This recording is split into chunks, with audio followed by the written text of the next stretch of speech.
बहुत ज़्यादा अलर्ट हो गए एंड हमने ऑटो वाले अंकल को बताया कि शायद हमारा कोई पीछा कर रहा है एंड उन्होंने कोई अरे बाप रे वाला रिएक्शन नहीं दिया एंड कोई भी शॉकिंग रिएक्शन नहीं दिया। Hello everyone, welcome back to my channel. This is my guest रिस्टिपानी 15-year-old स्टोरी टेलर। तो आज मैं आपको एक ऐसा इंसिडेंट बताऊंगी जो हमारे साथ एक हफ्ते पहले हुआ था एंड भाई वो इंसिडेंट ऐसा था, मुझे बहुत थ्रिलर लग रहा था एंड पता नहीं भाई वो क्या करता है हमारे साथ। अगर वो हम उसे अकेले मिल जाते, भाई वो स्टॉक कर रहा था, हम कहीं ना कहीं तो उतरते ही जहाँ हमें वो ऑटो छोड़ती है वहाँ उतरते, लेकिन भाई hats off to that uncle जो ऑटो चला रहे थे, उन्होंने हमें बचा लिया।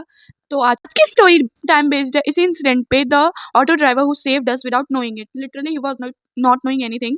मतलब उन्हें नहीं पता था वो हमें बचा के कितना बड़ा काम कर देंगे। हमारे नज़र में तो भाई उनके लिए बहुत ज़्यादा इज्जत बन गई है। मतलब पहले तो मुझे लगता था वो लोग नॉर्मली होते हैं ऑटो ड्राइवर्स, बट नहीं भाई, अगर इंसानियत हो उन लोगों में तो बहुत ज़्यादा अच्छे होते हैं। कुछ होते हैं रेयर केसेस में बहुत बेकार हो जाते हैं, बट नहीं भाई वो बहुत सिंपल एंड बहुत नॉर्मल थे एंड उन्हें ऐसा मतलब लग नहीं रहा था कि उन्होंने बहुत बड़ा काम किया हम लोग को बचा के। मतलब हम लोग को लग रहा था कि जैसे वो रोज़ ही किसी न किसी को ऐसे इस इंसिडेंट से बचाते हों। तो चलिए शुरू करते हैं। तो हम और मेरी दीदी सामान लेने गए थे, तो 5 बजे हम लोग गए थे एंड 7 बज गए थे, हम वहीं पे थे जहाँ हम सामान ले रहे थे। तो 7 बज गए थे। इमेजिन भाई इस टाइम के 7 बजे मतलब रात हो जाती है पूरी की पूरी एंड हम नॉर्मली थे।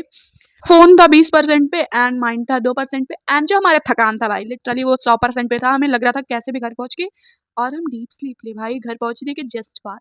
यस। तो जैसे ही हम ऑटो ही ढूँढ रहे थे भाई, हम रोड पे एकदम डार्क था रोड।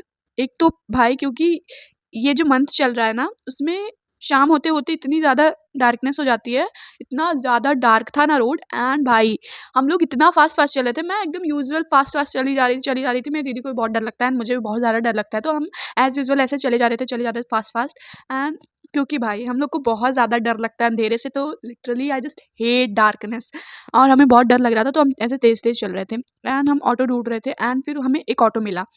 फिर हमने उस ऑटो को रोका एंड हम उस पे बैठ गए। फिर उसके बाद हम रील्स स्क्रॉल करने लगे। जो अंकल थे वो एकदम स्वीट थे, नॉर्मल स्वीट नहीं थे, मतलब नॉर्मल थे, एकदम सिंपल थे। वैसे जैसे आप किसी के बगल में बैठ के फ़ोन चलाने लग जाओ, जैसे कोई स्ट्रेंजर्स होते हैं, आप उनके साथ बहुत कंफर्टेबल फ़ील करते हो, तो वैसे ही थे वो। आप उनके बगल में बैठ के फ़ोन चलाने लग जाओ एंड उनके बगल में बैठने से आप बहुत सेफ़ फ़ील करो। हाँ, उसी टाइप के थे वो अंकल, लग रहे थे।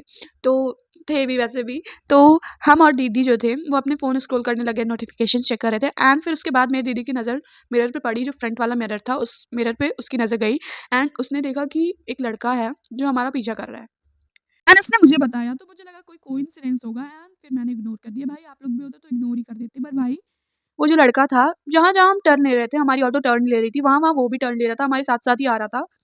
पहले तो हमने इग्नोर किया, बहुत ज़्यादा इग्नोर किया, कोई भी करता है इग्नोर एंड फिर उसके बाद हमने देखा जहाँ-जहाँ हमारी ऑटो लेन चेंज कर रही थी, वो बाइक भी वहीं-वहीं लेन चेंज कर रही थी एंड फिर हम बहुत ज़्यादा अलर्ट हो गए एंड हमने ऑटो वाले अंकल को बताया कि शायद हमारा कोई पीछा कर रहा है एंड उन्होंने कोई अरे बाप रे वाला रिएक्शन नहीं दिया एंड कोई भी शॉकिंग रिएक्शन नहीं दिया। उन्होंने ऐसे ही जेन्युइन कंसर्न में पूछा कि कब से कर रहा है फॉलो आप लोग को? तो हमने बोला हमें हमें नहीं पता ये कब से कर रहा था। मतलब मैं तो बहुत ज़्यादा कन्फ्यूज़ थी एंड बहुत ज़्यादा नर्वस भी थी कि पता नहीं भाई, मुझे बहुत ज़्यादा डर लग रहा था। एक तो मुझे इन सब चीज़ों से बहुत ज़्यादा डर लगता है। तो दीदी दीदी थोड़ा वो भी कंसर्न ही थी भाई, मतलब बहुत टेंशन में थी, कन्फ्यूज़ थी, नर्वस थी वो भी। बट उसने ऐसा बोला कि थोड़ी देर पहले से वो कर रहा है हमें फ़ॉलो। तो फिर उन्होंने ऐसे ही बोला चलो रूट चेंज करते हैं। उन्होंने बोला ऐसे डायरेक्ट बोला चलो रूट चेंज कर देते हैं अपनी। तो फिर उसके बाद वो रूट चेंज कर रहे थे। जहाँ-जहाँ एक नैरो लेन पड़ा उसके बाद एक और लेफ्ट, उसके बाद जहाँ-जहाँ भाई हम टर्न ले रहे थे एक यू टर्न पड़ा, उसके बाद एक सुपरमार्केट पड़ा एंड भाई जहाँ-जहाँ हम टर्न ले रहे थे वहाँ-वहाँ वो टर्न ले रहा था। एक तो हम इतने पतले-पतले गली से निकल रहे थे, ऊपर से वो भी वहीं-वहीं टर्न ले रहा था भाई, मुझे तो बहुत ज़्यादा डर लग रहा था एंड मुझे कुछ समझ में ही नहीं आ रहा था कि हो क्या रहा है भाई। मैं अंदर से सोच रही थी भाई ये हो क्या रहा है? मतलब मुझे बहुत अजीब लग रहा था। मुझे लग रहा था अंकल ने यूएल की तैयारी कर रखी है क्या? मतलब ट्रेनिंग ले रखी है क्या? मुझे ऐसी वाली फीलिंग आ रही थी क्योंकि अंकल भाई रोड मतलब टर्न पे टर्न दिए जा रहे थे। पता नहीं किस-किस गली से वो निकल रहे थे, मुझे कुछ समझ में ही नहीं आ रहा था। मुझे लग रहा था कर क्या रहे हैं ये, मुझे बहुत अजीब लग रहा था एंड बहुत ज़्यादा डर भी लग रहा था। जो लड़का हमें फ़ॉलो कर रहा था भाई, हमने इतने रूट चेंज किए, इतने यू टर्न्स लिए, इतने लेन चेंज किए, बट भाई वो लड़का जो हमारा पीछे कर रहा था वो अभी भी हमारा पीछा ही कर रहा था। मेरा फ़ोन था अब 8% हो गया था मेरा फ़ोन और मेरी सैनिटी जो थी वो 2% पे थी। लिटरली भाई मुझे अजीब लग रहा था, बहुत ज़्यादा अजीब लग रहा था एंड भाई फाइनली जो अंकल थे उन्होंने एक सुपर क्राउडेड जगह पे ऑटो रोका एंड उन्होंने ऐसे बोला आराम से कि अब यहाँ उतर जाओ, यहाँ तक कोई भी तुम्हें फॉलो नहीं कर सकता है।